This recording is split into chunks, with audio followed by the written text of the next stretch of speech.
வணக்கம் மகளே, welcome to the adventure show. இன்னைக்கு ஷோவில் நம்ம பார்க்க போகிறது த லாஸ்ட் ஹவுஸ் அப்படின்ற இங்கிலீஷ் மூவி தமிழ் டப்பிங்கோட நெட்ஃப்ளிக்ஸில் அவைலபிளாக இருக்குது. இந்த படம் ஒரு ப்ராப்பரான சர்வைவல் த்ரில்லர், அதுவும் சயின்ஸ் ஃபிக்ஷன் கலந்த ஒரு சர்வைவல் த்ரில்லர். ஒரு வீட்டுக்குள்ளே வச்சு பூட்டப்படுற ஒரு குடும்பம், அதுவும் பல நாட்கள் அந்த வீட்டுக்குள்ளே இருக்கிற மாதிரியான ஒரு சூழ்நிலை உருவாகுது. எதனால் உருவாகுது, அதுலேருந்து தப்பிச்சாங்களா இல்லையா அப்படின்ற தீமில் தான் இந்த கதை நகருது. ஆக்சுவலாக அந்த குடும்பத்தை பொறுத்த வரைக்கும் கணவன், மனைவி மற்றும் 2 பிள்ளைகள் இருக்காங்க. ரொம்ப ஜாலியான ஒரு லைஃப் வாழ்ந்துட்டு இருக்காங்க அப்படின்னே சொல்லலாம். கிறிஸ்மஸ் வரப்போகுது, ஸோ ஒரு விதமான செலிப்ரேஷன் மோடில் இருக்காங்க. பயங்கரமாக மழை பெய்யுது. ஸோ அந்த டோர் கதவை திறக்க முயற்சி பண்ணுறாங்க, பட் திறக்க முடியல. அந்த வீட்டில் இருக்கக்கூடிய எல்லா எக்ஸிட்டுமே க்ளோஸ் ஆகிருக்கு. இன்ஃபேக்ட் உடைக்கலாம் ட்ரை பண்ணுறாங்க, ஆனால் சுத்தமாக முடியல.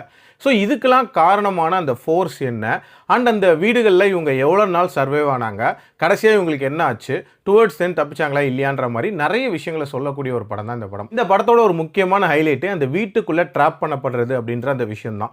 இது இவங்க குடும்பத்துக்கு மட்டும் இல்லை, இந்த உலகத்தில் இருக்கிற எல்லா குடும்பங்களுக்கும் நடக்குது அப்படின்ற மாதிரியான ஒரு விஷயத்த சொல்லுவாங்க. அது உண்மையிலே ஒரு இன்ட்ரெஸ்டிங்கான விஷயமா இருந்துச்சு. அதே மாதிரி ஆரம்பத்தில் அந்த ஃபுட் ஸ்டாக்லாம் இருக்கும் போது அந்த வீட்டுக்குள்ளே இவங்க குடும்பமாக வாழ்கிறது அப்படின்னும் போது ஒரு மாதிரி ஜாலியாக வாழ்கிற மாதிரி காட்டுவாங்க.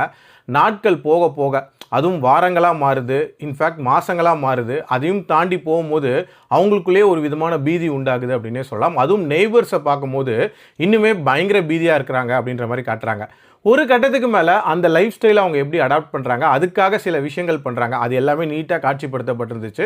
அண்ட் அவங்களோட டிரான்ஸ்ஃபர்மேஷன்ஸ் அப்படின்றதையுமே ரொம்ப நல்லாவே காட்டியிருந்தாங்க. கிளைமேக்ஸ் எப்படி முடிக்க போகிறாங்க, எப்படி இதுலேருந்து தப்பிக்க போகிறாங்க அப்படின்ற ஒரு எதிர்பார்ப்பு இருந்துகிட்டே இருந்துச்சு. பட் அதை முடித்த விதம் அப்படின்றது அந்த அளவுக்கு எனக்கு கன்வின்சிங்காக படல அப்படின்னே சொல்லலாம். அதே மாதிரி இதில் ஒரு சில லூப் ஹோல்ஸ் அப்படின்ற மாதிரி இவங்க வாண்டடாக வச்சுருப்பாங்க.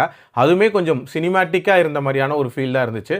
மற்றபடி இந்த படம் ஒரு நீட்டான சர்வைவல் த்ரில்லர், கண்டிப்பாக ட்ரை பண்ணி பார்க்கலாம். என்னோட ரேட்டிங் 3/5. அடல்ட் கண்டென்ட்டை பொறுத்த வரைக்கும் மைல்டாக சில லிப்லாக் சீன்ஸ் வரும், மற்றபடி பார்க்கலாம். மீண்டும் அடுத்த விமர்சனத்தில் சந்திக்கிறேன். நன்றி, வணக்கம்.